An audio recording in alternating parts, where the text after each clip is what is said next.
Student, this is Sachin Modi और आज इस सेशन में हम लेंगे हमारे डायरेक्शन के इक्वेशन को। हम इस सेशन में सीखेंगे किस तरह से डायरेक्शन के इक्वेशंस को सॉल्व किया जाता है। जैसा कि आप सभी लोग देख रहे हैं कि एक क्वेश्चन आपके सामने बोर्ड पर है।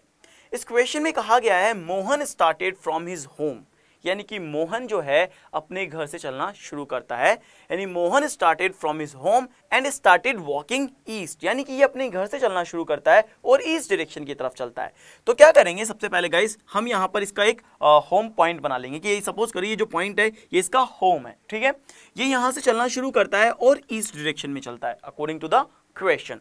तो कहा गया है Mohan started from his home and started walking east after walking a distance of 5 kilometre, यानी कि 5 किलोमीटर के डिस्टेंस को कवर करने के बाद ये कहा गया है he turn to the right, यानी कि ये राइट टर्न करता है एंड वॉक 3 किलोमीटर। अब देखिए यहां से ये ईस्ट गया, ईस्ट जाने के बाद ये राइट टर्न करेगा, राइट टर्न करा और कहा गया है कि इसने 3 किलोमीटर की दूरी और तय की। तो हमने क्या लिखा, 3 किलोमीटर, ठीक है। फिर आगे ये बोला गया है he again turn to the right and walk 5 kilometre. अब एक बार फिर ये राइट टर्न करता है और 5 किलोमीटर की दूरी तय करता है। इसका मतलब जो दूरी होगी वो किसके बराबर होगी, इस 5 किलोमीटर के बराबर ये दूरी होगी। तो हम यहाँ पे भी क्या लिख सकते हैं, 5 किलोमीटर लिख सकते हैं, ठीक है। तो देखिए क्या कहा गया था शुरू में क्वेश्चन में कि मोहन अपने स्टार्टिंग पॉइंट से ईस्ट डायरेक्शन की तरफ चलता है, 5 किलोमीटर की दूरी तय करता है, फिर राइट टर्न करता है और 3 किलोमीटर की दूरी तय करता है, और अगेन फिर यहाँ पे राइट टर्न करता है और 5 किलोमीटर की दूरी तय करता है। यानी इस पूरे क्वेश्चन की अगर हम बात करें तो अभी तक इस पूरे क्वेश्चन में हमें जो कहा गया है वो राइट टर्न के बारे में कहा गया है। अब देखिए आगे क्या कहा गया है, after this he turn 30 degree to his right and cover 6 kilometre, यानी कि अब जब ये यहाँ पर आ चुका है तो यहां से ये 30 डिग्री घूमेगा अपने राइट में। अब देखिए राइट कैसे निकालना है आपको, यहां पर देखिए अगर ये डायरेक्टली जाएगा तो वेस्ट में जा रहा है, ठीक है। अगर सपोज करिए ये नॉर्थ की तरफ टर्न करता राइट, तो इसका मतलब है ये 90 डिग्री पे टर्न करता, ठीक है। और इसी तरह से अगर ये लेफ्ट टर्न करता तो उसका मतलब है साउथ डायरेक्शन की तरफ टर्न करता। लेकिन आपसे कहा गया कि वो उसके राइट में 30 डिग्री टर्न कर रहा है। इसका मतलब कि डेफिनेटली ये जो डायरेक्शन आएगा वो करीब इतना होगा, ये है 30 डिग्री हमारा, ठीक है। यहाँ पे हम 30 डिग्री निकाल सकते हैं कि हाँ ये जो एंगल बनेगा ये इसका 30 डिग्री का एंगल बनेगा क्योंकि इसके राइट में जा रहा है, ठीक है। तो ये 30 डिग्री का एंगल है, लेकिन यहाँ पे जो डिस्टेंस बताई गई दैट इज 6 किलोमीटर की है, ठीक है। तो हम यहाँ पे क्या कर सकते हैं, हम ये कह सकते हैं कि 6 किलोमीटर की जो डिस्टेंस होगी वो करीब इतनी होगी, ठीक है। मैं इसको यहाँ पर दोबारा बना रहा हूँ, तो ये कह सकते हैं कि ये इसकी क्या हो गई, 6 किलोमीटर की डिस्टेंस हो गई है, ठीक है। अब ये 6 किलोमीटर डिस्टेंस है। आगे देखिए क्या कहा गया, in which direction is he and how far is he from his home.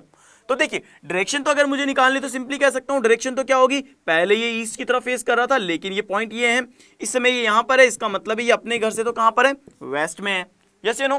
तो मैं कह सकता हूं कि भाई डायरेक्शन तो हमारी क्या होगी, वेस्ट होगी। तो हम केवल डायरेक्शन को देख करके भी हमारे ऑप्शंस को रिजेक्ट कर सकते हैं, क्योंकि कुछ ना कुछ ऑप्शंस तो ऐसे होंगे जिसमें वेस्ट नहीं होगा, तो उन्हें हम हटा सकते हैं, ठीक है। अब ये जो दूरी बताई गई है दैट इज 6 किलोमीटर है। अब ये दूरी कितनी है, 3 है, तो आप यहां पे लिख सकते हैं 3 किलोमीटर। अब आपको ये दूरी निकालनी है, ठीक है। आप सभी जानते हैं कि पाइथागोरस थ्योरम होती है, ठीक है। पाइथागोरस थ्योरम के अंदर हम क्या निकाल सकते हैं, हम पाइथागोरस थ्योरम के अंदर फॉर्मूले को अप्लाई करेंगे और थ्योरम को अप्लाई करने के बाद हम ये देखेंगे कि ये जो दूरी है ये कितनी है। सिंपली देखिए आपके पास इस समय हाइपोटेन्यूज दी हुई है, ठीक है ना। अगर ये हाइपोटेन्यूज दी हुई है और यहां पर आपके पास ये दिया हुआ है, इसका मतलब है आपको केवल यही निकालना है। तो सिंपल आप क्या कर सकते हैं, फॉर्मूले को अप्लाई कर सकते हैं। अब फॉर्मूले को अप्लाई कैसे कर सकते हैं, आप ये कह सकते हैं 6 square minus 3 is square is equal to ये जो दूरी है हम इसे ही निकाल सकते हैं। देखिए इसे मैं पॉइंट ए कह सकता हूं, इसे मैं पॉइंट बी कह सकता हूं, इसे सी कह सकता हूं, इसे डी कह सकता हूं, इसे ई कह सकता हूं, ठीक है। तो मैं क्या कह सकता हूं, D E minus A D is equal to A E, yes या नो। हम ये फॉर्मूले को अप्लाई कर सकते हैं, आराम से आंसर निकाल सकते हैं।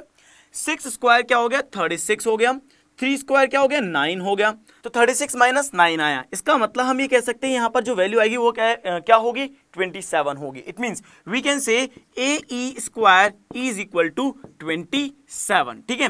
तो A E square equal to 27 है, इसका मतलब जब मैं इसे आगे सॉल्व करूंगा तो मैं ये कह सकता हूं ए ई इज इक्वल टू 3√3, यानी कि ये जो हमारे पास डिस्टेंस होगी ये 3√3 की होगी। तो ए ई बराबर हमारे पास जो वैल्यू आएगी वो 3√3 होगी। ये वैल्यू हमारे पास ऑलरेडी 3 है और 27 को हम 3√3 में कन्वर्ट कर सकते हैं। क्यों? जैसे मैं रूट हटाऊंगा तो ये क्या हो जाएगा, स्क्वायर हो जाएगा, ये स्क्वायर हो जाएगा, 3 का स्क्वायर क्या हो गया, 9 हो गया, 9 को 3 से मल्टीप्लाई करूंगा इसके बराबर हो गया। तो ठीक है, तो क्या होता है कई बार जब हमारे पास इस तरह के ऑप्शंस एग्जाम में होते हैं तो हमें ऐसा लगता है क्वेश्चन बहुत टिपिकल है। तो गाइस इस तरह के क्वेश्चंस टिपिकल नहीं होते हैं एंड आई होप सो आपको ये पूरा की पूरा लॉजिक समझ में आया होगा और किस तरीके से हमें एग्जाम में क्वेश्चन सॉल्व करने ये भी आपको समझ में आया होगा। तो चलिए फिर मिलेंगे आपसे नए सेशन में नए क्वेश्चंस के साथ। Thank you so much.